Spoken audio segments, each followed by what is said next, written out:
Gotta spread the word about this album. It's fucking brilliant, honestly. Oh, cool. I'm glad you like it. Yeah, I've listened to it about 3 times now. Who likes it? It's always good to talk to someone who likes it. That's good. Yeah, have you done much promo on it already? To be honest, pretty much just a handful of interviews overseas. But I think it's because it's at the end of it gets released at the end of the month. We'll be ramping up more and more of the interviews as we go. So yeah, it should be good. Where are most of your listeners, just out of curiosity? It's pretty scattered, really. So I mean, we're slowly building up a fan base in America, even after all these years. So, but predominantly it's been Europe and Japan. Yeah, that would sound right. Yeah, so funny thing, when we actually first started, 20 odd years ago, I think one of the main focuses that we said, as much as we love our own country, we knew that to get any kind of success, if we really wanted to pursue this, we'd have to, have to look towards overseas, and that's where we really sort of cut our teeth on the European market. Getting out there and trying to push the music out there to the masses out there. And it was only because we were getting some recognition in Europe that people in Australia were like, oh, check out this cool European band. And we're like, yeah, we look European and our names are like European, but we're Aussie, mate. I was kind of expecting like an Italian accent or something from Silvio Massaro. Yeah. It's very pretty name. I can try to talk Italian to you if you want, mate, and do the interview in Italian if you like. Yes, no problem. Hell yeah. You can call me Goldio, and we can start like a band. We can call it Metallica. There we go. Metallica with Silvio and Goldio.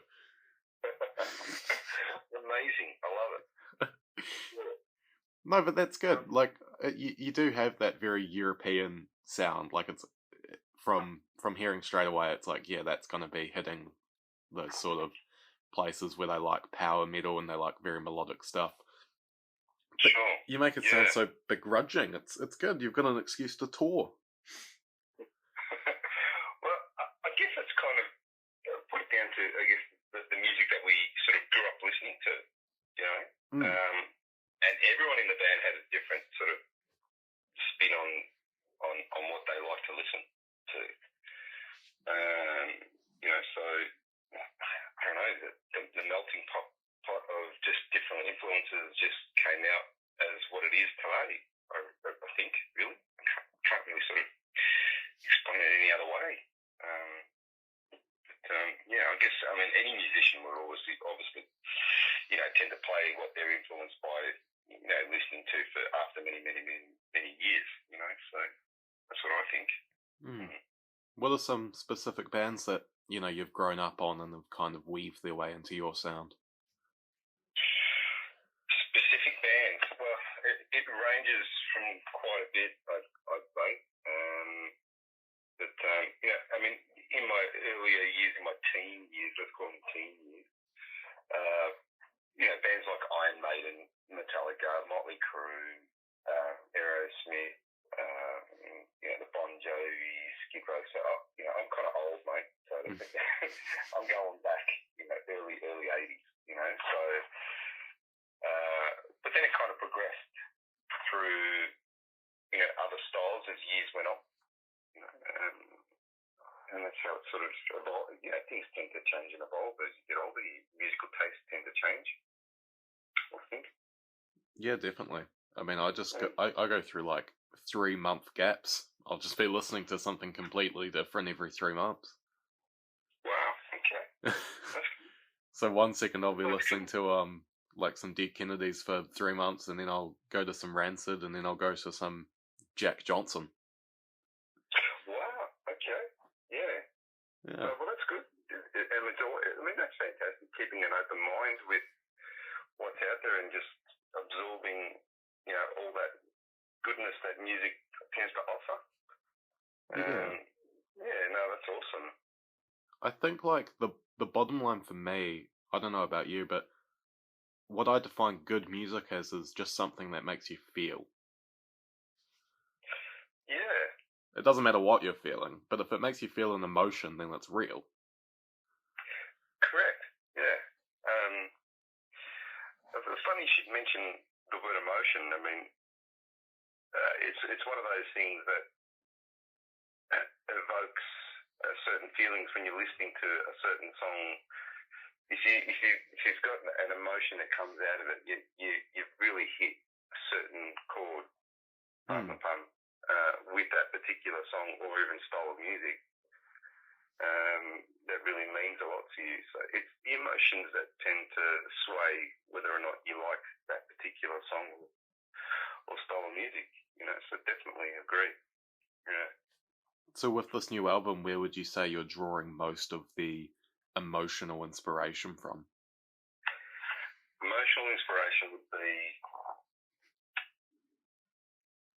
there's a lot of sadness in this album for me. There's definitely a lot of sadness there for me. Bit of struggle and I wouldn't say depression, but there's definitely a lot of sadness and struggle the last 4 or 5 years.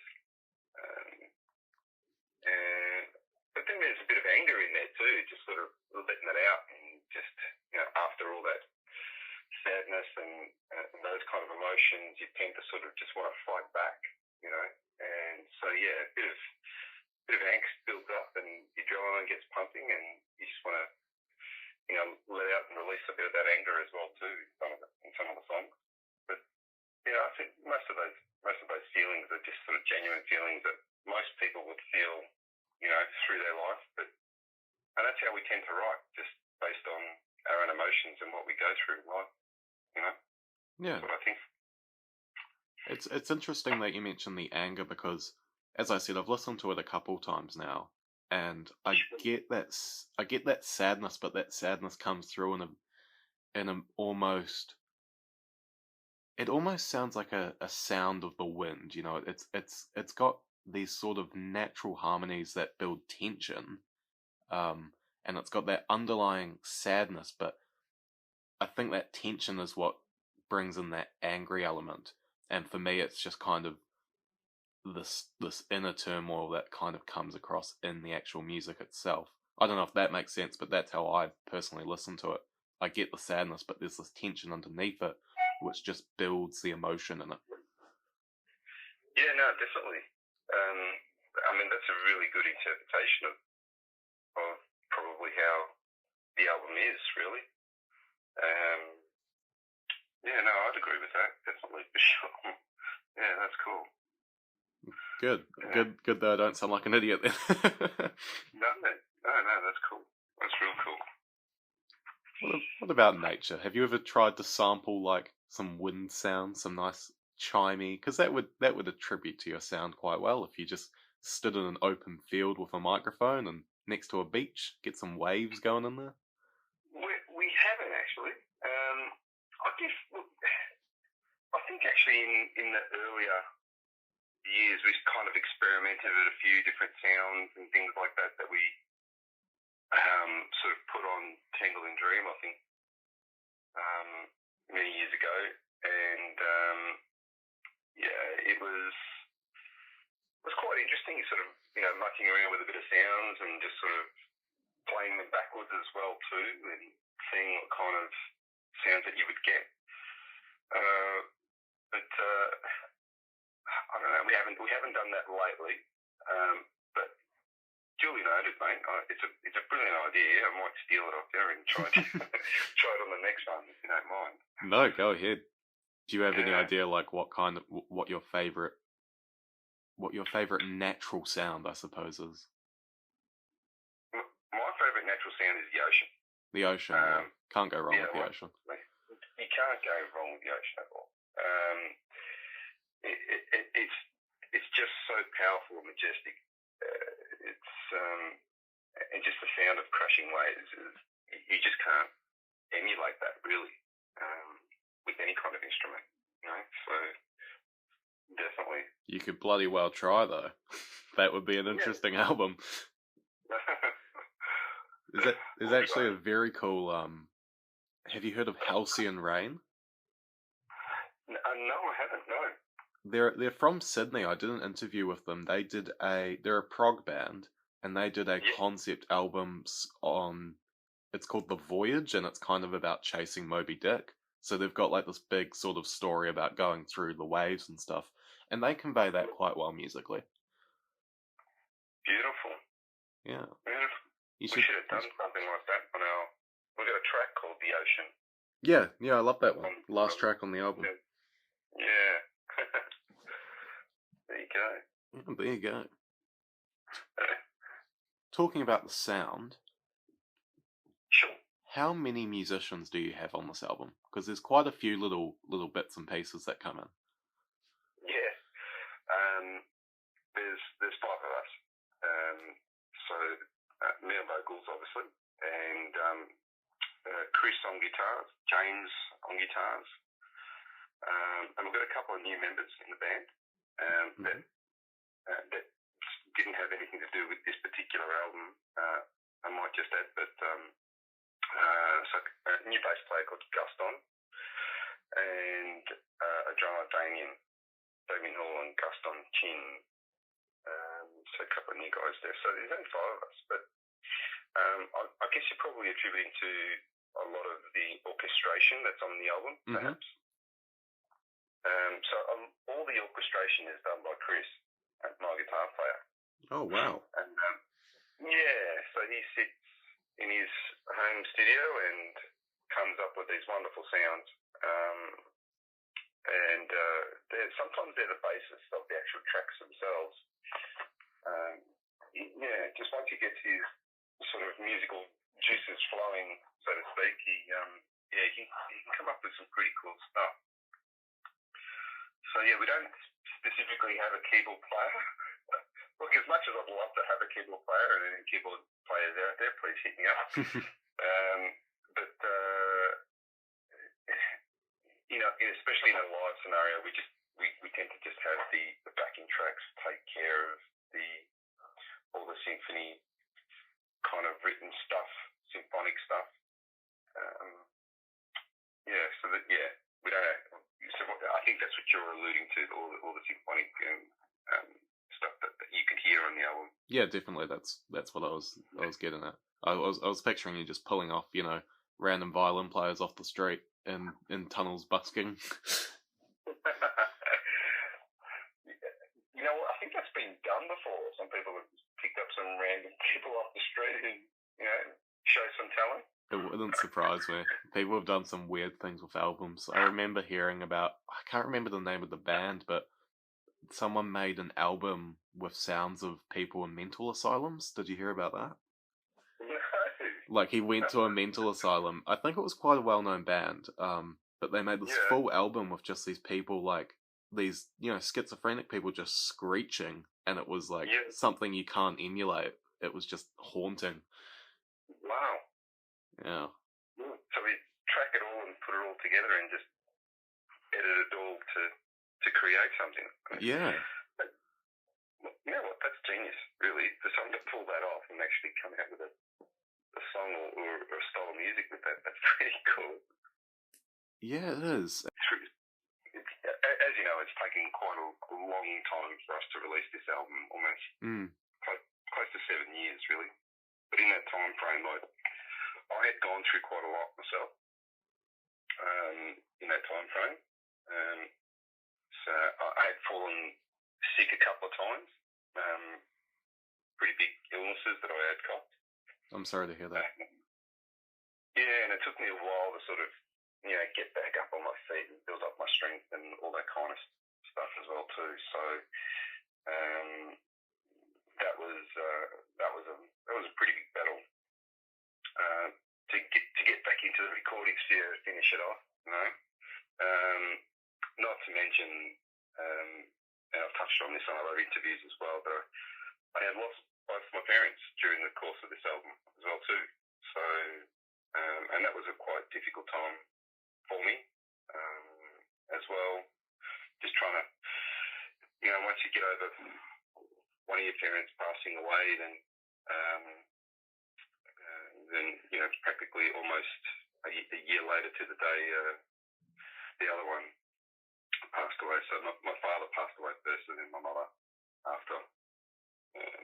And so all these things were happening through this time period, whilst in the middle of just trying to live your normal life by doing your day job and getting together with the boys to write and record an album. I guess that's one of the most things I'm proud of, is having to find enough strength to just really persevere and actually completing it.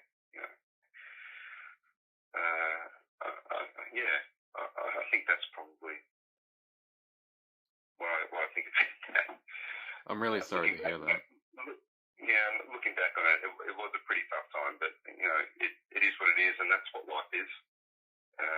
You just want to persevere and try to be more positive and look towards the future, and never lose sight of what you enjoy doing, which is creating music. Yeah, and was it almost in a way therapeutic to kind of pour all these emotions into such a full-on album with so much to it? Was it a good venting mechanism? I would answer that question for a lot of people. I would say music tends to do that. We touched on it before about evoking emotions, and songs make you feel good. Some songs make you feel sad and angry, and all these emotions that are evoking out of the type of music that you listen to. So writing and recording these particular songs that mean so much to me are literally time-stamped dates of things that truly happened in my life in the past 4 or 5 years. So listening back to them now, I just think, wow, I had gone through such terrible time back then, or I'd gone through a bit of a tough time back then, and just listening to them back now is kind of therapeutic for me. Definitely. Yeah, I'd agree with that, for sure. Nice. All right, let's end on a positive note. Let's try and bring it up a bit. Yeah, no problem. The band name, Vanishing Point, it's a bit magical, as well as your sound. It's also a bit magical. What is a magic trick or a party trick that you can pull off to impress most people? Party trick? Yeah. Just a little skill that most people don't know you have.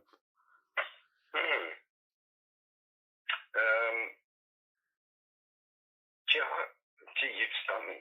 I do know some card tricks. I've got some really great, terrible dad jokes. Go on.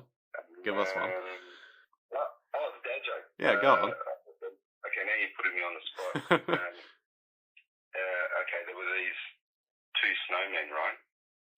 Mm-hmm. And so these 2 snowmen get together, and one guy says under his breath, "I don't know about you, but I smell carrots." That's a good one. I like that. All right. It got a huff out of me. There you go. Love I was it. saving that one. I was thinking I'm going to do that one live one day. Just at the end of a concert. Yeah. Sometimes I throw in a really bad dad joke in the middle of a concert and see what kind of reaction, see if the crowd's still awake or not. Just gets people moshing for a different reason. They just start beating each other up over it.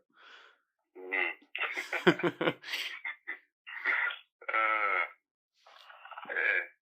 But I'm glad you like the album, mate. It's definitely one of those things that has been a long time coming, and we've put a lot of time and effort into it. I do have to mention Dean Wells, a good friend of ours, who put up with us for such a long period of time. I don't think any kind of producer out there would have put up with us for that amount of time recording an album for over many, many years like that.